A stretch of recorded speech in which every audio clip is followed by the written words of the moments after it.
children, how are you? I hope you all are doing well. So children, science tells us about everything in the nature. So we are now talking about plants. So in this chapter, we are going to talk about plants and their habitat. So we'll learn about the plant habitats, plants according to their habitat, how surroundings affect the plant. So children, habitat means what? Habitat means a place where the plants grow. Okay. So now, habitat means anything and everything where a person is able to live and grow. Okay. So plants grow almost all over the world, on land or in water. Plants also can be seen on mountain slopes, on ocean beds, in deserts, etc. Weather, soil and other conditions in these different places are different. Plants adjust themselves to these conditions. The natural surroundings in which a plant grows or an animal lives is called its habitat. It develops certain characteristics which it helps to survive in a particular environment. This is called an adaptation. So, in other words, in simple words, any place where a plant can grow, okay, and live is known as its habitat. Okay. And now it develops certain characteristics which help it to survive in a particular environment, which is known as adaptation. How it adapts to that environment is known as adaptation. Okay. Now, on the basis of habitats, the plants can be classified into two types: terrestrial or land plants and aquatic or water plants. Okay. So, these are the different types of plants that we see. One that we see them growing on the land and the other ones under the water. Okay. Now, let us talk about the terrestrial plants or land plants first. Okay. Now, the plants that grow on land are called terrestrial plants. So, generally we have seen so many plants around us. Where are they? They are on the land. Okay. So, in hilly areas, the plants are tall. Now, on land also, depending on the type of land it is, okay, the plants are there. Okay. So, for example, in hilly areas, the plants are tall, they are thin. These trees have needle-like leaves and they help the plant to face harsh conditions like cold and snow.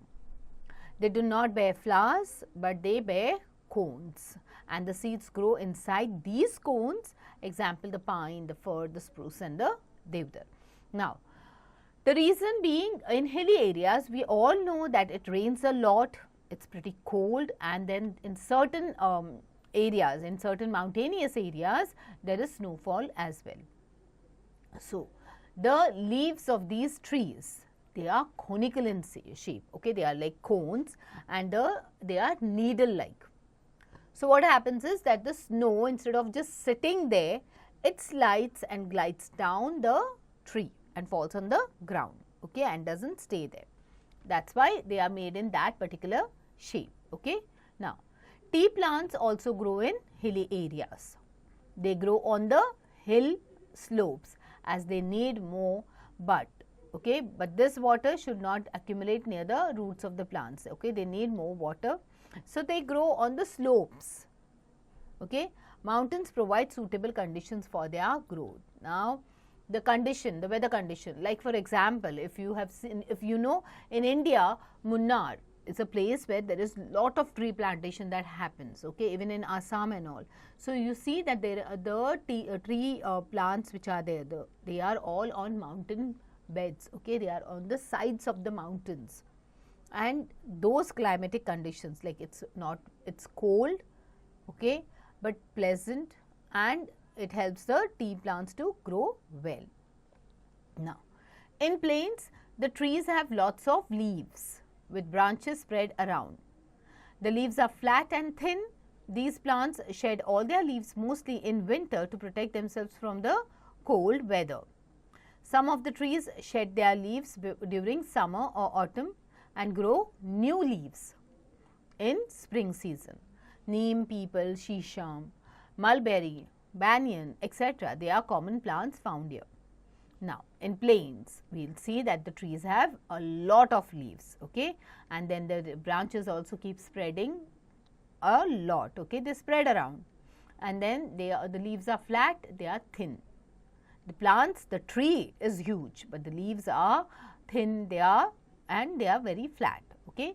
Now, we see that in winters, certain plants, they shed their leaves, okay. So, these plants shed all their leaves during mostly in the winter season to protect themselves from the cold. And then during the summers, some of them during the spring season, their new leaves are formed, okay. Now, in deserts, the leaves of desert plants are reduced to spines to reduce water loss. The stem of these plants is green and does the process of photosynthesis. The stem is fleshy and also stores food and water. These plants have long roots and help the plant in getting water, okay.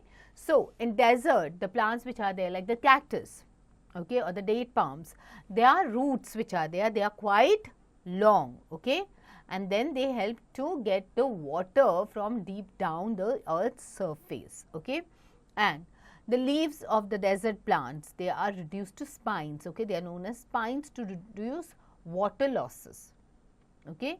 The stem of these plants is green and does the process of photosynthesis, that is means the stem is the place where the food is made by the plant, okay. It is fleshy and it stores food and water. Now, plants of coastal region, okay, the environment of coastal region is hot and damp. Coconut plants grow in the area, okay. These plants have long thin leaves, they do not shed their leaves seasonally. These leaves are ideal for extreme wind condition.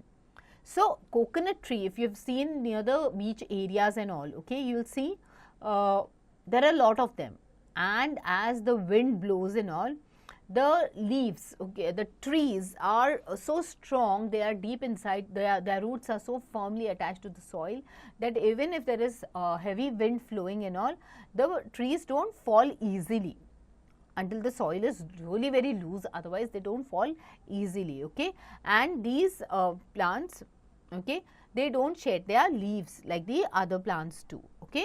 Now, these plants have long thin leaves, they do not shed their leaves seasonally.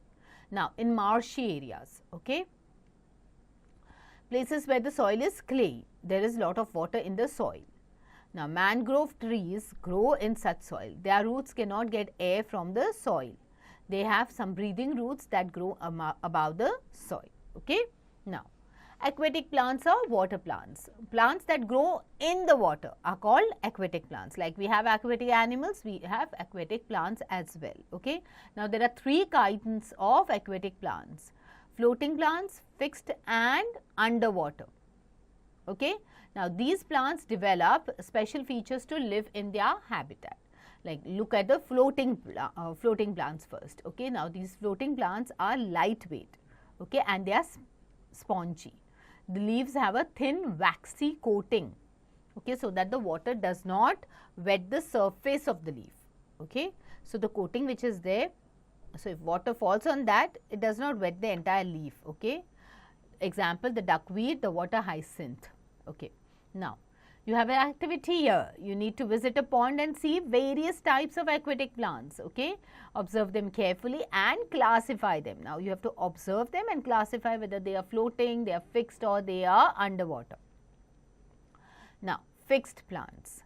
These plants have long hollow stems and roots are fixed at the bottom of the pond, okay. Now, their stems are really long and their roots are fixed to the bottom of the pond, okay. They have broad leaves with waxy coating that float on the surface of water.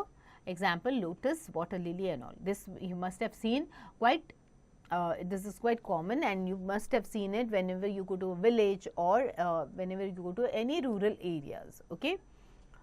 Underwater. Now, what are the underwater? Are submerged plants. The plants are fixed at the bottom of the pond. The stems and leaves are completely under the water. Okay, so everything of these plants is underwater, okay. Now, these plants have long ribbon like narrow leaves. These plants clean the water by removing carbon dioxide released by aquatic animals, example tape grass, hydrilla, etc.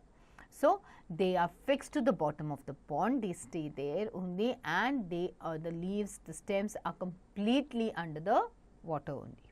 Okay. Now, let us talk about plants of grass family. Okay. The cereals that we eat belong to the grass family of the plant kingdom. Cereals as in the wheat, the rice. Okay. The grains separated from the plants, and they are separated from the plants, they are converted into flour by grinding them. So, you must have seen that whenever your mother brings the wheat grains at home, they are like grains, then she gives it to the atta chakki, okay, the flour mill, okay, and then they grind it over there, and then what comes home is the powdered form, which is used to make our rotis or chapatis. Okay. Now, we cook various delicacies from this cereal flour. The rice grains are cooked and eaten whole. Rice grain, they are eaten whole, they are just cooked, okay, and then they fluff up. After removing the grains from the plants, the remaining parts of the plant can be used as fodder for animals. So, once the grains are removed, okay, from the maybe the wheat plant or whatever the crop, and then whatever remains is used as a fodder for the animals. Okay, it is the animal food. Bamboo plants are giant grasses and are used to make things like broom, baskets, chair, mats, etc. The shoots are rich in vitamins and cellulose and used to make tasty dishes, especially in North India. Okay. The plants of grass family prevent soil erosion by binding the soil particles. Grass also is served as a food for animals like cow, goat, sheep, camel, etc. Sugarcane also belongs to grass family. The juice is extracted from the stem of sugarcane. The juice is used to make sugar and jaggery. Okay. When the sugar canes are taken to the sugar factory, and from there the juice is extracted, which is then converted into jaggery and sugar. Okay. Now, some kinds of grasses are used as medicine. People of Egypt made the paper from the grass called papyrus. Okay. Various types of paper can be made from different types of grasses. Alright. Okay. So, in this chapter, children, we have spoken about the habitat of the plants. Okay. That means the area where they live, and we have also spoken about the adaptation of plants. That means how they adapt themselves to the environment in the area where they are growing. Okay. And what are the different types of plants we have seen, where all they grow, different types of trees, where they grow, okay, and why are the environmental conditions suitable for them, okay, and that is the reason why they grow in that area, so on a large scale. Okay. Now, let us revise. What is a habitat? It is the natural surrounding in which a plant grows. Okay. So, the plants that grow on land are called terrestrial plants or land plants. Okay.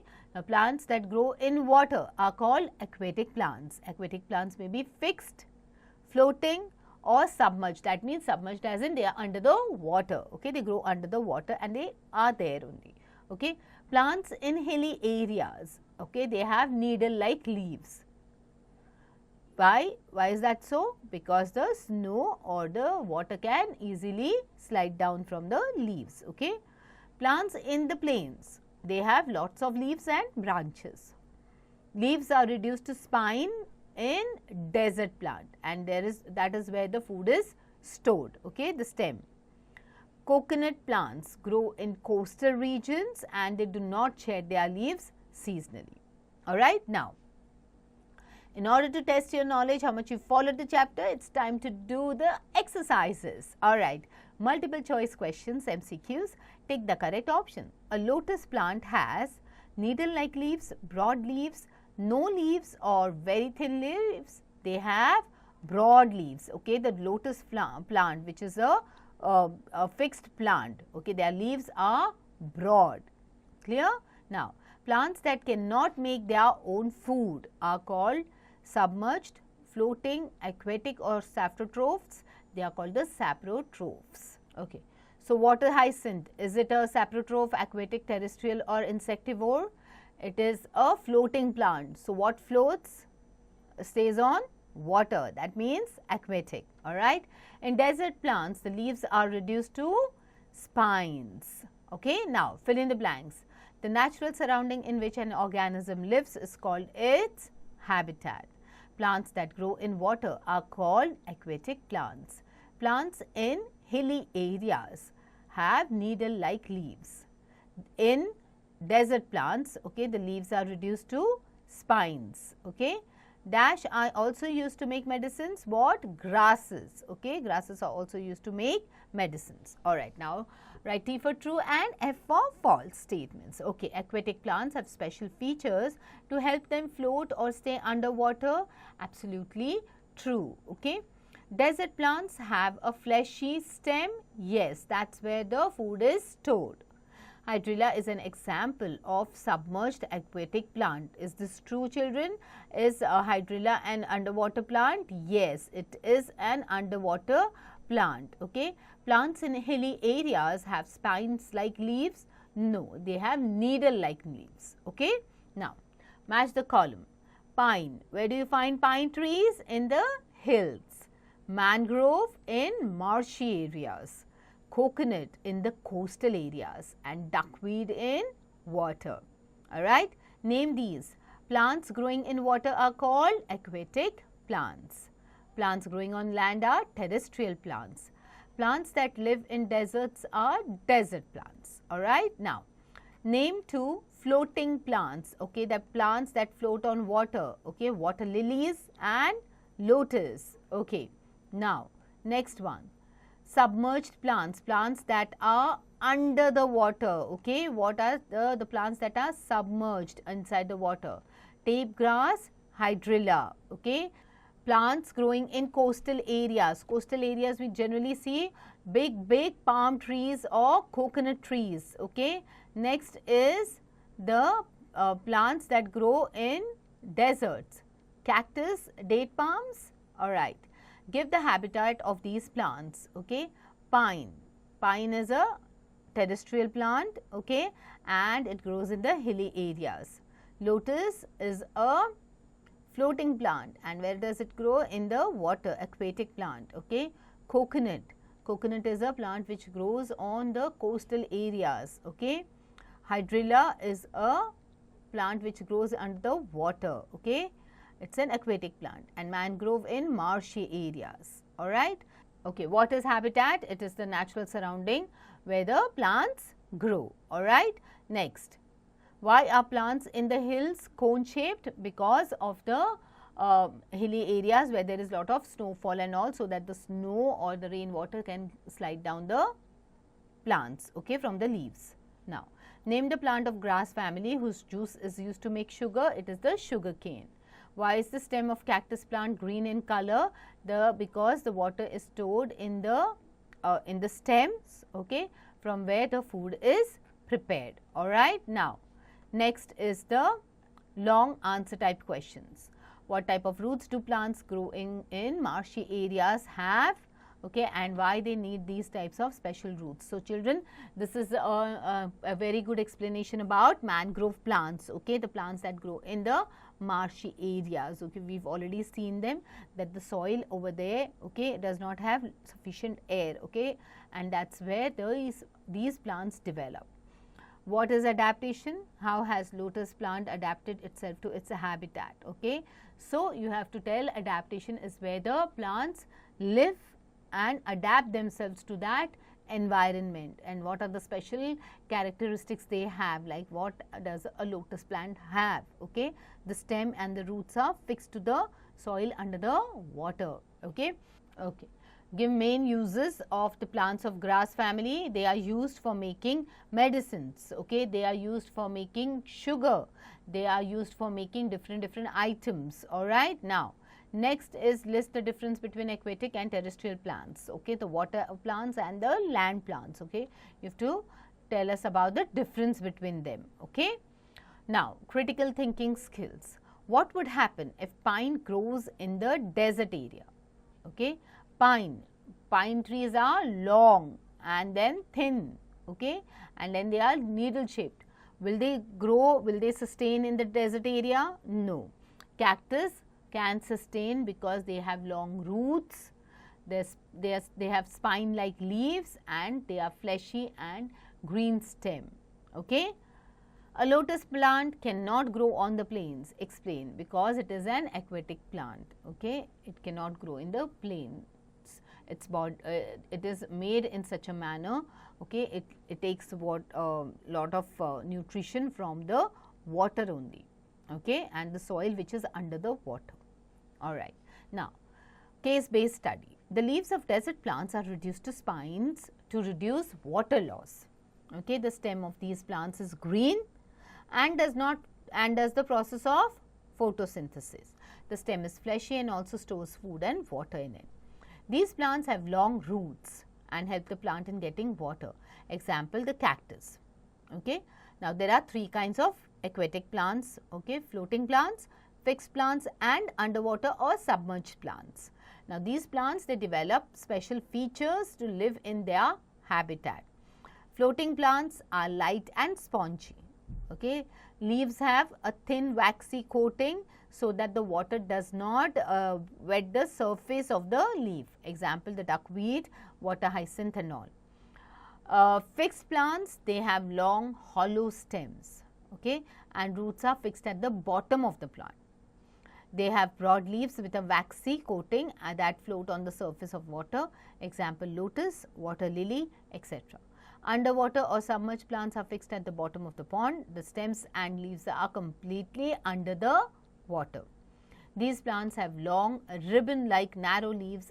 These plants clean the water by removing carbon dioxide released by aquatic animals. Okay? So, that means aquatic animals are the animals that you find under the water, the fish, the turtle. Okay? Tape grass, hydrilla is an example of aquatic plants. Now, the leaves of desert plants are, how are the leaves? Are they broad, small, reduced to spines, or none of these? They are reduced to spines. Floating plants are, what are the different types of floating plants? They are light and spongy. That is the characteristic of floating plants. Duckweed is the example of floating plants. Fixed plants, underwater plants or desert plants. Duckweed is an example of floating plants. Okay? And what are underwater plants? Plants that are submerged inside the water and are fixed at the bottom of the pond, okay, wherein the leaves and stems are also completely underwater. Examples are tape grass, hydrilla. Okay? Life skills. A place where an organism lives is called its habitat. Okay? From their leafy branches to their tangled roots. Trees provide a habitat for plants and animals that live on it.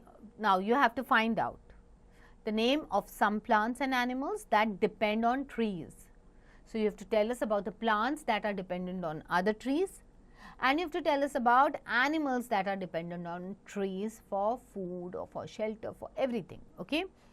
What do trees provide to plants and animals? So, what is it that the trees do for plants and animals is what you have to tell us.